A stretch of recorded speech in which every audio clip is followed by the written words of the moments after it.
We know leaders of all the main political parties will be crisscrossing the UK today in the hope of winning over a few more votes before tomorrow's general election. This morning we'll be speaking to all of the main political parties, and now we're going to hear from UKIP, whose main manifesto pledges include completing the Brexit process by 2019 without paying a divorce bill to the EU. Cut net migration levels down to zero within 5 years, operating a one-in, one-out policy.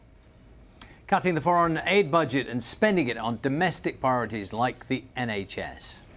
Well, John Bickley, UKIP's immigration spokesperson, joins us now. Morning to you. Thanks very much for joining us. And we're talking to seven different political parties this morning. Let's just address the main issue, which is in the news today, about human rights, and Theresa May saying that she may change powers. She could scrap some human rights laws with regard to what's been happening in the last few weeks or so. Would you agree with her?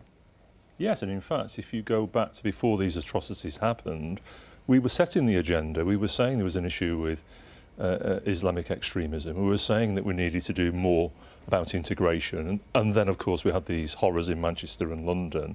And it seems that the other parties are only just starting to catch up with some of the things that we've been saying for some time. Okay. And by the way, it's not just us. You know, Louise Casey last December made it clear there was a problem with integration. Trevor Phillips, when he did his programme last year on Channel 4 about, you know, what British Muslims really think, was pointing out there are issues there. And so, you know, we feel as though we're being sort of vindicated for having the political courage to say something's got to change. Right. Let's be specific, because she's talking, isn't she? And we don't have the specific details from her, but if I could have them as what your thoughts are about human rights laws, what specifically are you talking about? Well, we have to put the rights of British people first. And that obviously means people of all faiths who are British citizens. Because what's happening now is just unpalatable. You know, young girls being butchered on our streets. This is something that none of us really ever thought would happen. And we've got to be very careful we don't go too far, but I think we've got to stop being so tolerant of other people's intolerance.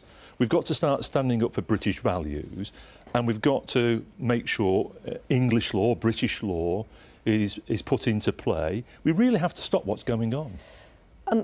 Just let's talk about immigration and immigration policy as well. You're talking about in 5 years having one in, one out. And many people who have been looking at immigration over the last few weeks will say, well, right, what do you do then about, for example, the NHS, which so many of the NHS workers come from different countries? Does it leave us with a skills gap? It shouldn't do, because first and foremost, we don't want anyone to go back home who's already here. We've made it very clear for some time that the 3.2 million people from the EU, we want them to stay here.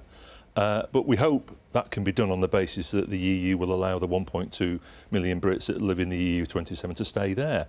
Between now and leaving the EU, another 500,000–600,000 people will be coming here, net immigration. We're not short of people, and let's not forget, for the 22 years before Labour came to power in 1997, we had balanced migration and the economy boomed. You talk, don't you, about one in, one out. I mean, how would you police that? Well, we've said we'd set up my Immigration Control Commission, and their job would be to prioritise visas for people who could earn at least £30,000 a year, and we'd put a moratorium on unskilled labour, because they're already here and will continue to come here for the next 2 or 3 years before we leave the EU. I'm interested, just to go back to your first answer, didn't you? You talked about other parties perhaps reflecting what you have been talking about all the time, that you agree with Theresa May. So why would people vote for UKIP rather than a party that has a really realistic chance of being in power and changing things? Well, of course, you've really hit on the problem we now have, I think, in our electoral system, where people tomorrow, in fact hundreds of thousands of people tomorrow, won't be voting for the party they really want to vote for. They're having to play this tactical game of voting for another party to stop another party being elected. If people knew that we could get MPs into Parliament based on proportional representation, they would vote for us, as they did in 2015. We would have had about 70 or 80 MPs based on PR.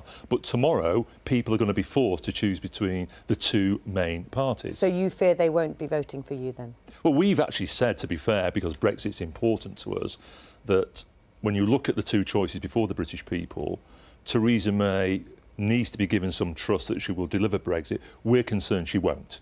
OK. John Bickley, immigration spokesman for UKIP, thank you very much for your time. Thank you. You didn't, frankly, have the balls to put country before party.